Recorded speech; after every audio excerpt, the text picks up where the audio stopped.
అంత కమ్మగా వండలేదని, ఏ పని చేసినా కమ్మవారే ధీటుగా ఈ ప్రపంచంలో బతకగలుగుతారని అన్నిటికీ వరాలిస్తూ వస్తున్నట్ట బ్రహ్మ.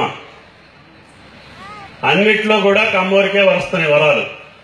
అది చీర కట్టినా, పంచ కట్టినా, కోంటరేసినా, మాట మాట్లాడినా, పాట పాడినా అన్ని వరాలు కమ్మవారికే ఇస్తానంట బ్రహ్మ. మిగతా కులాలన్నీ పోయి ఏమయ్యా నీకు మతి ఉందా లేదా బ్రహ్మ, ఇక మళ్ళీ అన్ని ఆడికే ఇస్తే సమాజంలో మా గతి ఏంటి, నువ్వు ఏదో ఒకటి తగ్గిపోతే మాత్రం మాకు కుదరదని చెప్పారండి. ఈ బ్రహ్మకి అర్థం కాక మరి ఈయటం అయితే నా వంతైంది కానీ తీయటం నాకు వల్ల కాదు, దీనికి ఒక్క మాత్రం నా చేతిలో ఉంది, అని ఒకరినొకరు కలవకుండా చేస్తా అంతవరకు నా చేతిలో ఉందని చెప్పానంట.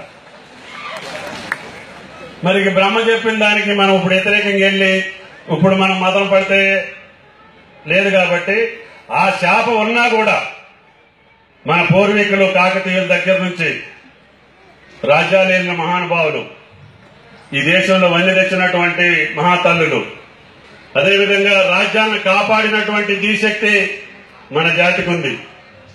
ఏ ఒక్క కార్యక్రమంలో చూసుకున్నా కమ్మ జాతికి ప్రపంచంలో ఎక్కడా ఎదురులేనటువంటి జాతి, తల వంతున్నటువంటి జాతి, చెయ్యి దాచినటువంటి జాతి, అందరికీ కలుపుకొని పోగలిగినటువంటి జాతి మన జాతే ఉంది.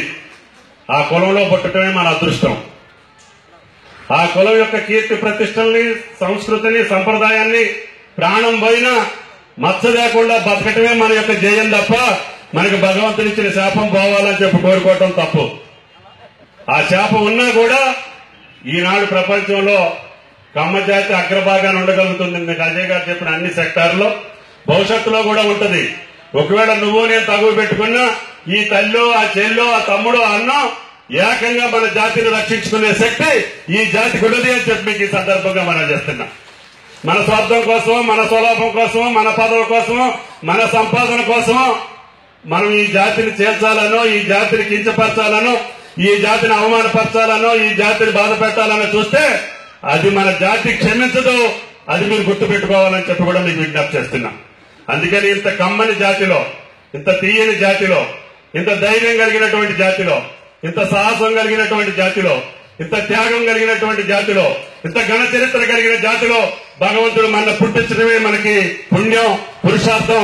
అంతకంటే మన జన్మకు ఇంకోటి అవసరం లేదు అని చెప్పి మీకు ఈ సందర్భంగా మనం చేస్తూ, ఇందాక అజయ్ గారు చెప్పినట్లుగా ఆంధ్రదేశంలో గాని తెలంగాణలో గాని ఎక్కువ కమ్మవారు ఉన్నటువంటి శాతం కలిగినటువంటి ఖమ్మం జిల్లాలో ఈ జాతికి కీర్తి ప్రతిష్టలు తేవటమే మీ మనిషిగా మా ముందున్నటువంటి బాధ్యత.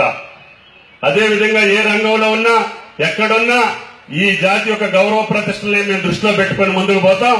దానికి ఏ డోకా ఉండదని చెప్పి కూడా మీకు విజ్ఞప్తి చేస్తూ, మీ కీర్తి ప్రతిష్టలు పెంచడానికి భగవంతుడు మీరు మమ్మల్ని ఆశీర్వదించాలని చెప్పి ప్రార్థిస్తూ సెలవు తీసుకుంటున్నాను. జై తెలంగాణ. ధన్యవాదాలు మంత్రి గారికి. చాలా సంతోషం ఈనాటి ఈ ఉత్సాహాన్ని చూసి